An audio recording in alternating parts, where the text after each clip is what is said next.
नमस्कार सांग माने आज आम जानिबा सावित्री व्रत कथा। सावित्री कहार झी अटंती? सत्यवान सावित्री को विवाह करेले। सावित्री सत्यवान जीवन जमराजा ठू केमिति फेराई आनिले एई विषय रे आज आम जानिबा। चलंतु सांग माने आरंभ करिबा। तेबे हेले आरंभ करबा आगरु आम चैनल को लाइक सब्सक्राइब शेयर कर दियंतु। कमेंट माध्यम रे निश्चिंत मतामत जणांतु आम वीडियो केमिति लागिला। चलंतु आरंभ करिबा।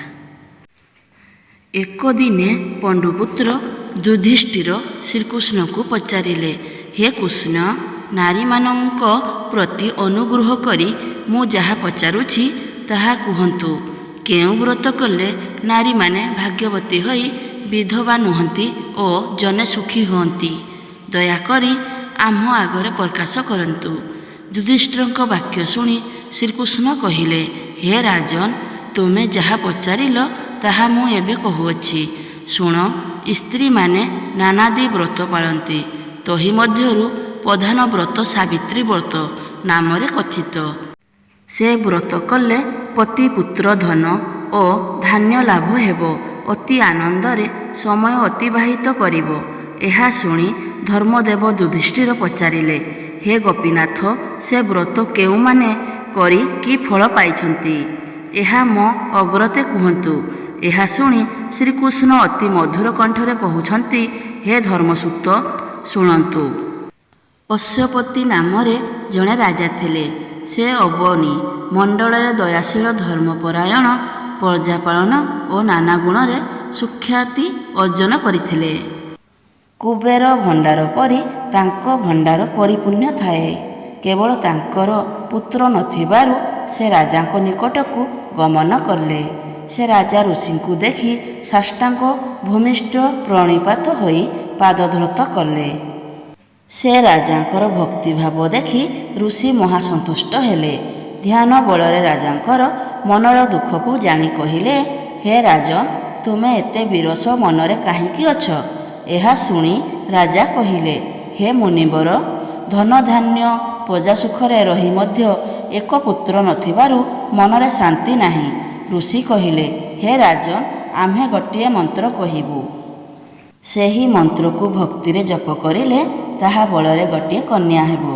से कन्या तुमर तीनी कूल उद्धार करिबो एवं मही तले जश रहिबो। तुम्हे एई कथा कर। मुनिवर राजांकु मंत्रटी कही चलीगले। सेही दिनरु अश्वपति राजा नियमरे मंत्र जपंती। केते दिन उर्तारु सेही मंत्र प्रभावरे एक दुहिता शुभ लग्नरे जन्म नेले। सेही दुहिता सावित्री। मंत्र प्रभावरु जन्म हेबारु सावित्री बोली से कन्यार नाम देले। चंद्र पक्षरे चंद्र बुद्धि परी माता पितांकर स्नेह आदर पाई सावित्री बढ़ंती। क्रमे सावित्री को 8 वर्ष हैला। सावित्री को सांगरे धरी राजा परिवार समेत ऋषि आश्रम को जाती। ऋषि मानकर सेवा करती। ऋषि माने सावित्री को सेवा देखि कल्याण करती। सावित्री दिनकरे सुखी मानंकु धरी वन विहार करुथिले।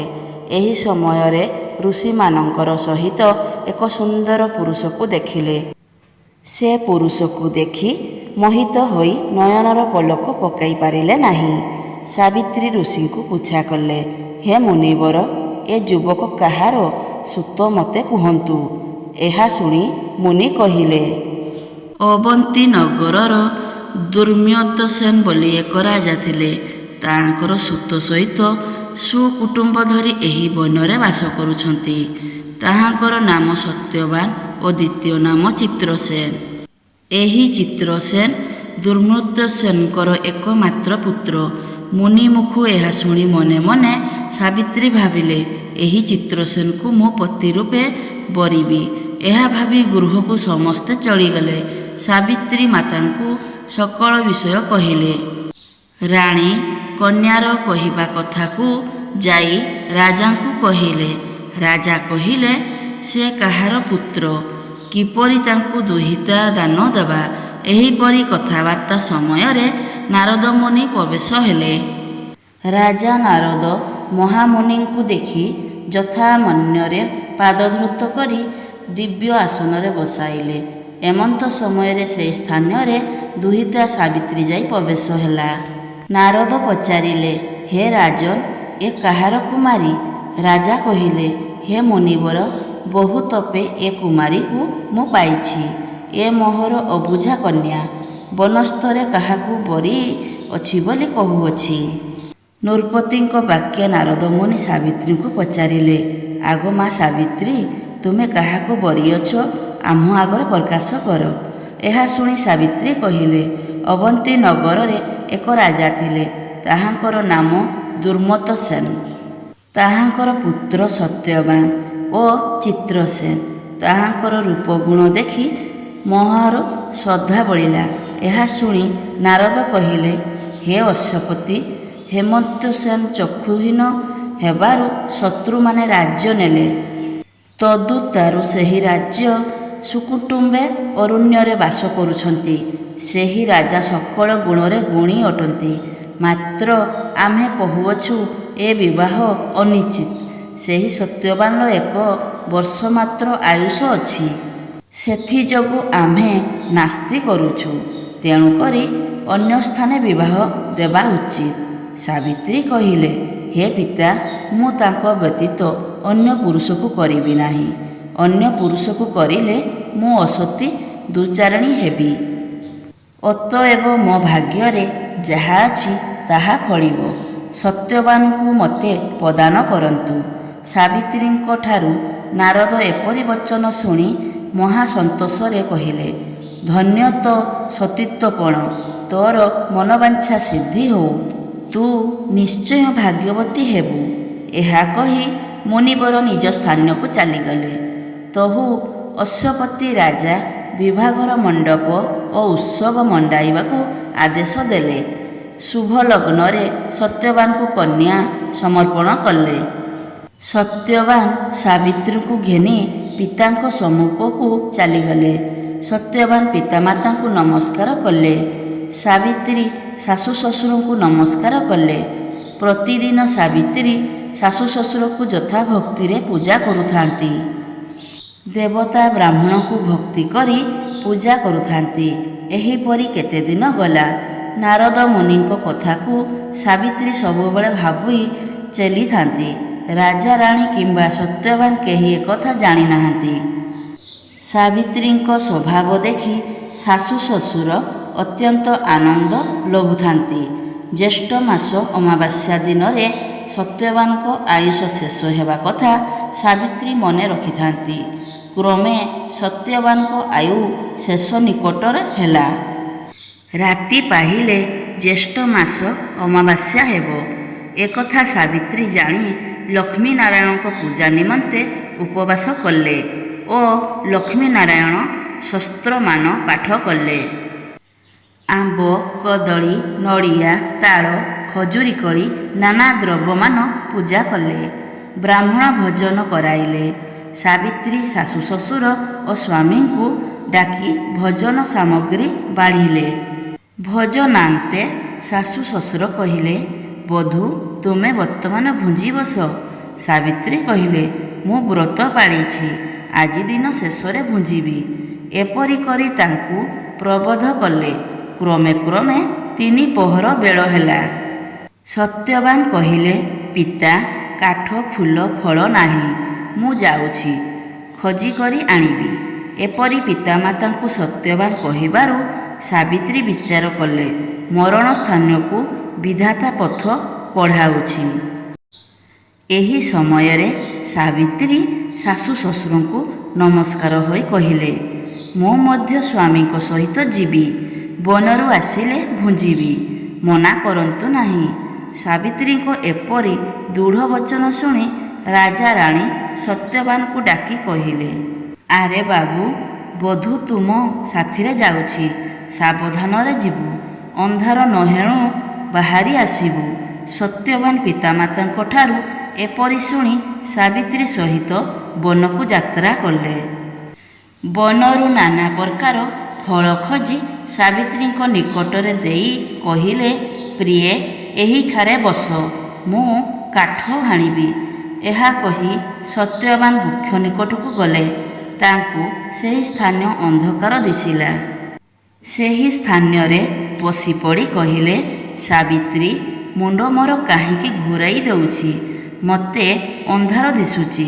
ମୋ ପ୍ରାଣ ବାହାରି ଗଲା ପରି ଲାଗୁଛି। ଉଠିବାକୁ ଶକ୍ତି ହେଉନାହିଁ। ମୋତେ ବଡ଼ କଷ୍ଟ ଲାଗୁଛି। ଏହା ଶୁଣି ସାବିତ୍ରୀ ବିଚାର କଲେ ମରଣ ନିକଟ ହେଲା। ଏହା ଭାବି ସାବିତ୍ରୀ କହିଲେ, ମୁଁ ଏହି କାନିପଣତ ବିଛାଇ ଦେଉଛି। ଏଥିରେ ଶୟନ କରନ୍ତୁ। ଏକ୍ଷଣି ଦେହ ସୁସ୍ଥ ହେବ। ସାବିତ୍ରୀଙ୍କ ଜାନୁରେ ମୁଣ୍ଡ ଦେଇ ସେହି କାନିପଣତରେ ଶୋଇଲେ। ସନ୍ଧ୍ୟା ପ୍ରବେଶ ହେଲା। କ୍ରାନ୍ତ ସନ୍ଧ୍ୟା ହେଲାଣି, ଉଠନ୍ତୁ। ସାବିତ୍ରୀ ଉଠାଇଲେ। ସତ୍ୟବାନ ଉଠିଲେ ନାହିଁ। ତହୁ ସାବିତ୍ରୀ ସ୍ଥିର ହୋଇ ରହି ନ ପାରି ଉଚ୍ଚ ସ୍ୱରରେ ରୋଦନ କରିବାକୁ ଲାଗିଲେ। ଏପରି ସମୟରେ ଯମଦୂତମାନେ ପ୍ରବେଶ କରିଲେ। ପ୍ରତିବ୍ରତା ସତୀ ଶିରୋମଣି ତେଜରେ ଯମଦୂତମାନେ କେହି ପଶିପାରିଲେ ନାହିଁ। ଫେରିଯାଇ ଯମରାଜାଙ୍କୁ କହିଲେ, ହେ ଜନ୍ତୁରାଜ, ସତ୍ୟବାନଙ୍କ ମୃତ୍ୟୁ ହେବାରୁ ଆମେ ଆଣିବାକୁ ଗଲୁ।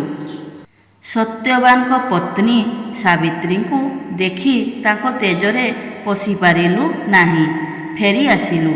ଦୂତମାନଙ୍କଠାରୁ ଏପରି କଥା ଶୁଣି ନିଜେ ଯମରାଜା ସାବିତ୍ରୀଙ୍କ ନିକଟକୁ ଗମନ କଲେ।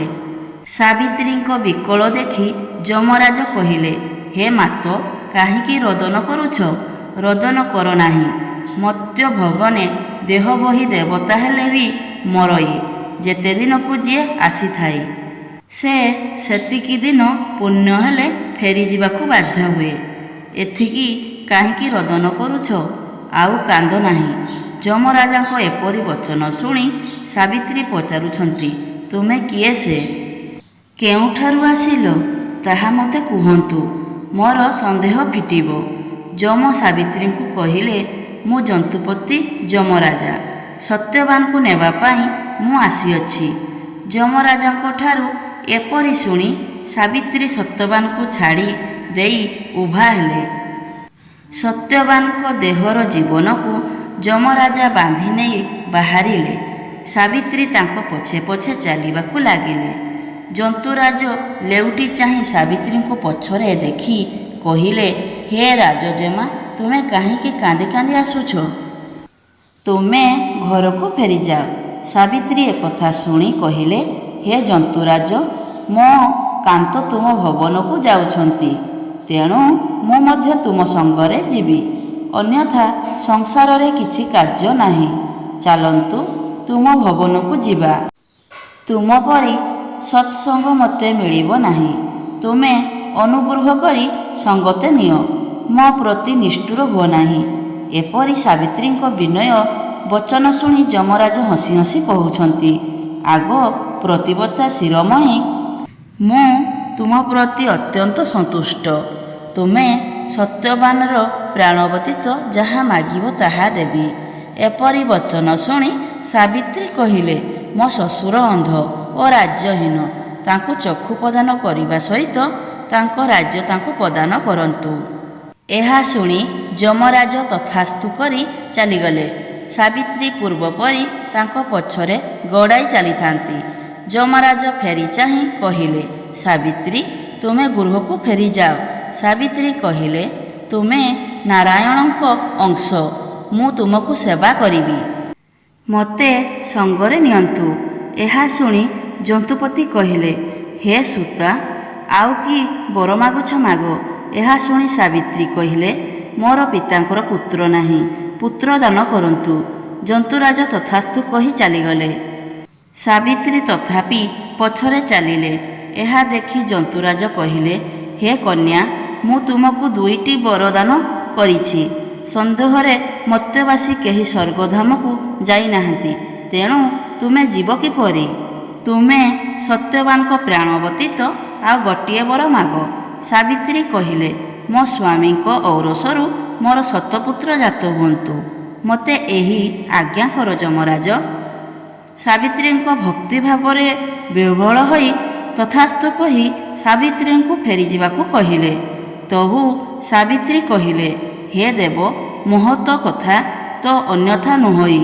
ଆପଣ ଯେଉଁ ବର ଦେଲେ ତାହା କିପରି ଫଳିବ? ସତ୍ୟବାନକୁ ତୁମେ ସଙ୍ଗତରେ ନେଇଯାଉଛ, ମୋର ସତପୁତ୍ର କିପରି ହେବ? ଏହା ଶୁଣି ଯନ୍ତୁପତି ସ୍ଥିର ହୋଇଗଲେ ଓ ପରେ କହିଲେ, ହେ ସାବିତ୍ରୀ, ଧନ୍ୟ ଧନ୍ୟ ତୁମ ସତୀତ୍ୱପଣ। ତୁମେ ତିନି କୂଳ ଉଦ୍ଧାର କରିଲ, ମୋତେ ମଧ୍ୟ ବିନୟ ଗୁଣରେ ପରାଜିତ କଲ। ଏକଥା ତୋହର ବିଖ୍ୟାତ ହେବ, ଯୁଗ ଯୁଗାନ୍ତରେ ତୋର ନାମ ରହିବ। ଜ୍ୟେଷ୍ଠ ମାସ ଅମାବାସ୍ୟା ଦିନ ତୋର ନାମ ସ୍ମରଣ କରି ଯେଉଁ ନାରୀ ସୁଚିତ୍ର ମନରେ ସାବିତ୍ରୀ ବ୍ରତ କରିବ, ସେହି ନାରୀ ଜନ୍ମେ ଜନ୍ମେ ସଧବା ଓ ପ୍ରତିପରାୟଣା ହୋଇ ପୁତ୍ରବତୀ ଓ ଧନବତୀ ହେବ, ଅନ୍ତିମ କାଳରେ ବୈକୁଣ୍ଠ ପ୍ରାପ୍ତ ହେବ। ଏହା କହି ସତ୍ୟବାନଙ୍କୁ ଫେରାଇ ଦେଲେ। ସାବିତ୍ରୀ ସତ୍ୟବାନଙ୍କ ପ୍ରାଣ ଧରି ଯେଉଁ ପଥରେ ଯାଇଥିଲେ, ସେହି ପଥ ଦେଇ ସତ୍ୟବାନଙ୍କର ପ୍ରାଣହୀନ ଶରୀର ନିକଟରେ ଆସି ପ୍ରବେଶ ହେଲେ। ସାବିତ୍ରୀଙ୍କ ହସ୍ତରୁ ଜୀବ ଯାଇ ସତ୍ୟବାନଙ୍କ ପିଣ୍ଡରେ ପ୍ରବେଶ ହେଲା। ସତ୍ୟବାନ ନିଦ୍ରାଗତ ପରି ଉଠ କହିଲେ, ଆଗ ପ୍ରିୟେ, କେତେ ରାତ୍ର ହୋଇଗଲା, ମୋତେ ଉଠେଇଲ ନାହିଁ। ପିତାମାତା ବଡ଼ ଦୁଃଖରେ ଥିବେ। ସାବିତ୍ରୀ କହିଲେ, ଶୋଇଥିବା ଲୋକର ନିଦ୍ରା ଭାଙ୍ଗନ୍ତି ନାହିଁ। ଆଜି ରାତ୍ର ଏହା ବୃକ୍ଷ ମୂଳରେ ରହିବା, ସକାଳ ହେଲେ ଗୃହକୁ ଯିବା। ସତ୍ୟବାନ ସାବିତ୍ରୀଙ୍କ ଠାରୁ ଏପରି ବଚନ ଶୁଣି ସେହି ବୃକ୍ଷ ମୂଳରେ ରାତ୍ର ଯାପନ କରିଲେ। ରାତ୍ର ପାହିଲା। ସତ୍ୟବାନ ସାବିତ୍ରୀଙ୍କୁ କହୁଛନ୍ତି, ଆଗ ପ୍ରିୟେ, ଗତ ରାତ୍ରରେ ମୁଁ ଗୋଟିଏ ସ୍ୱପ୍ନ ଦେଖିଲି। ଯମରାଜ ଆସି ମୋତେ ବାନ୍ଧି ଘେନି ଯାଉଥିଲେ, ତୁମେ ତାଙ୍କ ପଛରେ ଗୋଡ଼ାଉଥିଲ। ବହୁତ ବିନୟରେ ତୁମେ ମୋର ଜୀବନ ଆଣିଲ। ଏହିପରି ବହୁତ ସ୍ୱପ୍ନ ଦେଖିଲି। ସାବିତ୍ରୀ କହିଲେ, ନିଶ୍ଚୟ ହୋଇଥିବ। ଏମନ୍ତ ସମୟରେ ଦୁର୍ମତ ସେନଙ୍କ ଚକ୍ଷୁରେ ଜ୍ୟୋତି ପ୍ରକାଶ ହେଲା। ସେ ହଠାତ୍ ଆଶ୍ଚର୍ଯ୍ୟ ହୋଇ ଆନନ୍ଦରେ ଯେତିକି ଅଧୀର ହୋଇଉଠିଲେ, ସାବିତ୍ରୀ ସତ୍ୟବାନଙ୍କର ବିଳମ୍ବରେ ସେତିକି ବାକୁଳିତ ହୋଇ ଭାବିଲେ, ଏତେ ରାତ୍ର ହେଲା, ସତ୍ୟବାନ କାହିଁକି ଫେରିଲା ନାହିଁ? ସାଥିରେ ବଧୂକୁ ନେଇକି ବନରେ କି ବିପତ୍ତି ପଡ଼ିଲା କି? ମୁଁ କେଉଁଆଡ଼େ ଯିବି? ଏହା ଭାବି ଶୋକ କରୁଛନ୍ତି। ନିକଟସ୍ଥ ଋଷିମାନେ କହିଲେ, ହେ ରାଜା, କାହିଁକି ଶୋକ କରୁଛ? ଅନ୍ଧ ହେଇ ଜ୍ୟୋତି ପାଇଲ, ଏଥର ତୋର ସକଳ ମଙ୍ଗଳ ହେବ।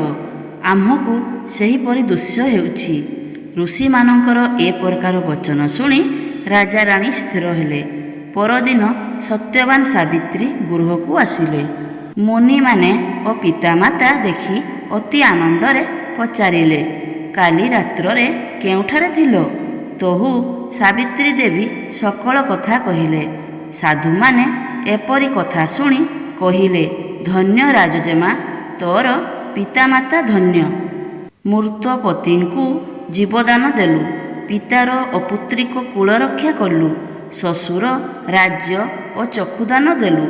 ଯେଉଁ ନାରୀ ଶୁଦ୍ଧ ମନେ ଏ ବ୍ରତ କରିବେ, ତାର ସମସ୍ତ ମଙ୍ଗଳ ହେବ। ଏପରି କେତେଦିନ ଗଲା। ଉର୍ତ୍ତାରୁ ଜ୍ୟେଷ୍ଠ ମାସ କୃଷ୍ଣପକ୍ଷ ଅମାବାସ୍ୟା ପ୍ରବେଶ ହେଲା। ସାବିତ୍ରୀ ଲକ୍ଷ୍ମୀନାରାୟଣଙ୍କ ବ୍ରତ କରିବାକୁ ପ୍ରାତଃକାଳୁ ଉଠି ସ୍ନାନ କଲେ, ଗୃହ ଲିପାପୋଛା କଲେ, ପାଟ ପତିନି ପିନ୍ଧିଲେ, ମୁଗ ବତରାଇଲେ, ତାଳ, ନଡ଼ିଆ, ଖଜୁରୀ କଳି, ପଣସ, ଆମ୍ବ, ଆଖୁ, କଦଳୀ, କାଚ, ଅଁଳା ପତ୍ର, କଳାମାଳି, ନୂଆ ଲୁଗା ସର୍ବ ଆୟୋଜନ କଲେ। ଲକ୍ଷ୍ମୀ ନାରାୟଣ ସ୍ଥାପିଲେ। ଘିଅ ଦୀପ ଜାଳି ନିଶୁଙ୍ଖୁଡ଼ି ଦ୍ରବ୍ୟମାନ ବାଢ଼ିଲେ। ଲକ୍ଷ୍ମୀ ନାରାୟଣଙ୍କୁ ସ୍ମରଣ କରି ନୈବେଦ୍ୟ କଲେ। ପୂଜା ଶେଷରେ ପ୍ରସାଦ ବାଣ୍ଟିଲେ। ଶାଶୁ ଶ୍ୱଶୁର ଓ ସ୍ୱାମୀଙ୍କୁ ପ୍ରଣାମ କରିଲେ। ସେହିଦିନଠାରୁ ସାବିତ୍ରୀ ବ୍ରତ ବିଖ୍ୟାତ ହେଲା। ସାମ୍ରାଜ୍ୟ ପାଇଁ ସମସ୍ତେ ସୁଖରେ ରହିଲେ। ସାବିତ୍ରୀଙ୍କ ସ୍ୱାମୀ ସତ୍ୟବାନ ରାଜା ହେଲେ। ସାବିତ୍ରୀଙ୍କ 100 ପୁତ୍ର ହେଲେ।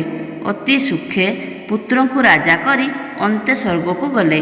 ଯେଉଁ ସ୍ତ୍ରୀମାନେ ଶୁଦ୍ଧ ମତିରେ ସାବିତ୍ରୀ ବ୍ରତ କରନ୍ତି, ସେମାନେ ଏହିପରି ଫଳ ଲାଭ କରନ୍ତି। ଏହି ସାବିତ୍ରୀ ବ୍ରତ କଥା ମନ ଦେଇ ଯେଉଁ ନାରୀ ଶୁଣଇ, ତାର ସର୍ବଶୁଭ ହୋଇ, ମନବାଞ୍ଛା ପୂର୍ଣ୍ଣ ହୋଇ। ଯୁଧିଷ୍ଠିର ନୃପତିଙ୍କୁ ଶ୍ରୀକୃଷ୍ଣ ସାବିତ୍ରୀ ବ୍ରତ କହିବାର ଧର୍ମସୂତ ଯୁଧିଷ୍ଠିର ଆନନ୍ଦିତ ହୋଇ ଶ୍ରୀକୃଷ୍ଣଙ୍କୁ ପ୍ରଣାମ କଲେ। ଏହି ସାବିତ୍ରୀ ବ୍ରତ ସ୍ତ୍ରୀମାନଙ୍କର ଏକାନ୍ତ କର୍ତ୍ତବ୍ୟ। ସାଙ୍ଗମାନେ, ଆପଣମାନେ ତ ଜାଣିଲେ ସାବିତ୍ରୀ ବ୍ରତ କଥା, ତାଙ୍କ କାହାଣୀ ବିଷୟରେ ଜାଣିଲେ। ଆପଣଙ୍କୁ ଆମ ଭିଡ଼ିଓ ଯଦି ଭଲ ଲାଗିଲା ତେବେ ଆମ ଭିଡ଼ିଓକୁ ଛୋଟିଆ ଲାଇକ୍ଟିଏ, ସବସ୍କ୍ରାଇବ୍ ଆଉ ସେୟାର କରିଦିଅନ୍ତୁ। କମେଣ୍ଟ ମାଧ୍ୟମରେ ନିହାତି ମତାମତ ଜଣାନ୍ତୁ ଆମ ଭିଡ଼ିଓ କେମିତି ଲାଗିଲା। ରହୁଛି, ନମସ୍କାର।